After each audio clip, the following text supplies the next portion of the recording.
Ese waba arizo ukundana n'umukobwa mugatandukana kuri ubu ngubu ukaba ari umuhungu cyangwa se umukobwa nawe ufite ex? Ese waba arizo ukundana n'umukobwa urenze umwe, babiri, batatu, bane cyangwa se batanu mugatandukana? Ese uri kuganira na sheri wawe cyangwa ngo wita girlfriend wawe umubwira yahe magambo? Nahe magambo se ukunda gukoresha igihe murimo muraganira? Ese wari waganiriza umukobwa wamubwira ikintu cy'amagambo runaka ukabona ahise ahinduka? Ese uri kuganira n'umukobwa nahe magambo ugomba kumubwira nawe utagomba kumubwira?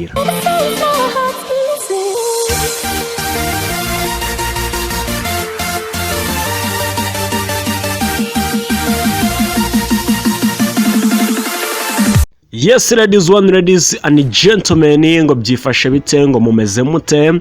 Mubwirutsi iyi ni Hozaho TV, ngewe ndi ingangare ngaje mu ngaye mangare yigaranza bishe bishangare banyitarashira bwoba abandi bamwe rya kabyiniriro ngo tsa nk'abakaraza bo kwa Gihanga ngoma ijana. Ladies and gentlemen, niba uri umukobwa rero ukaba ufite boyfriend, niba uri umuhungu ukaba ufite girlfriend, ngiye guhereza list y'ibibazo 8 utagomba kubaza sheri wawe igihe murimo muraganira, yaba ku mukobwa cyangwa se ku muhungu runaka. Igihe uri kuganiza umukobwa, dore ngibi ibibazo bigera ku 8 utagomba kuba wamubaza. Iyi ni baza na Hozaho, ushobora twandikira muri comment ikibazo wibaza tukazakigukorera, tukazakigusubiza mu ibanga rikomeye cyane tubinyujije kuri YouTube kuri Hozaho TV. Twose cyane rero ni iki kibazo cya mbere utagomba kuba wabaza umukobwa cyangwa se sheri wawe igihe murimo muraganira? Bavanga ikibazo cya mbere ni ugomba kutamubaza ngo ese ufite imyaka ingahe. Niba uri umuhungu rero ukabaza umukobwa ngo ufite imyaka ingahe, my guys, ibyo bintu ntuzongere kubibaza umukobwa utereta, kubera yuko biramubangamira kumubaza ngo ufite imyaka ingahe. Kuyikubwira aba yumva ari ibintu bimugoye cyane. Ikibazo cya kabiri utagomba kubaza umukobwa cyangwa se umuhungu mukundana, ntabwo ugomba kumubaza ngo ese ufite ibiro bingahe. Kubaza sheri wawe rero ngo ufite ibiro bingahe, nabyo ni ibintu bimubangamira. Iyo umubajije aba yumva atiyumva neza kukubwira ibiro byiwe afite, ntabwo aba ari ikintu cyiza cyo kugira ngo akubwire cyangwa se wowe umubaze. Ikibazo cya gatatu utagomba kubaza rero umukobwa mukundana, ni ukuvuga ngo yaba ari umuhungu cyangwa se umukobwa, ntabwo ugomba kubaza sheri wawe ngo ese wanyemerera nkaba nasoma message zawe ziri muri telefone. Kubaza umukobwa rero ngo ese wareka nkasoma message zawe ziri muri telefone abantu baba bagiye bakohereza, abantu bagiye batandukanye, ni ibintu rero bishobora kuba byatuma umubano wanyu utagenda neza, utamera neza. Kubaza umukobwa uti cyangwa se umuhungu ngo reka nsome message zawe, ibyo bintu bishobora kuba byatuma mutandukana sometime, rimwe na rimwe. Ikibazo cya kane utagomba kuba wabaza sheri wawe, ntabwo ugomba kumaza ngo ese ubona ndi mwiza. Kubaza umuhungu cyangwa se umukobwa ari kubaza sheri uti ese ubona ndi mwiza, ibyo nabyo ntabwo ari ikibazo cyiza cyo kuba wabaza sheri wawe cyangwa se umuntu mukundana igihe murimo muraganira.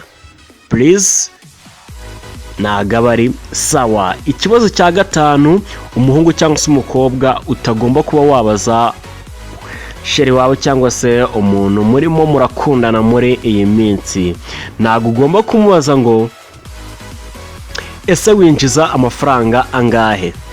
Kubaza umuhungu rero ngo winjiza amafaranga cyangwa se kubaza umukobwa ngo uhembwa angahe, winjiza angahe, cyo ntabwo ari ikibazo ugomba kubaza sheri wawe igihe mutari mwabana. Kumubaza ngo winjiza angahe, ukorera angahe, icyo ni ikibazo gituma aba bored kabisa, ni ikibazo kiba gishobora kuba cyatuma umubano wanyu utagenda neza.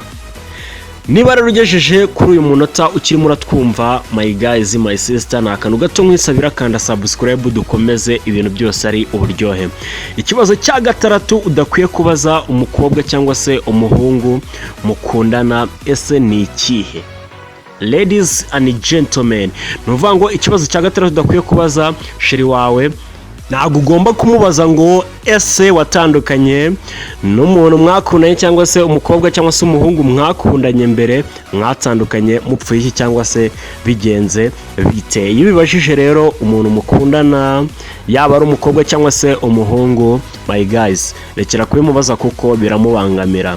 Ikibazo cya karindwi utagomba kuba wabaza umukobwa cyangwa se umuhungu mukundana, kumubaza ngo ese kubera iki ukunda kwambara uyu mwenda. Nimba hari umwenda runaka ukunda kubona yambaye akunda kwambara, ntago ari ngombwa kumubaza ngo ese kubera iki ukunda kwambara uyu mwenda.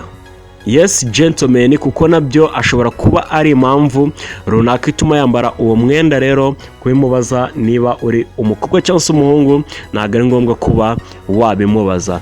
Ikibazo cya munani ari nacyo cya nyuma twabateguriye kuri uyu munsi, ntago ukwiye kubaza umukobwa mukundana cyangwa se umuhungu ngo ese waryamanye n'abakobwa bangahe, cyangwa se ukabaza umukobwa uti ese waryamanye n'abahungu bangahe.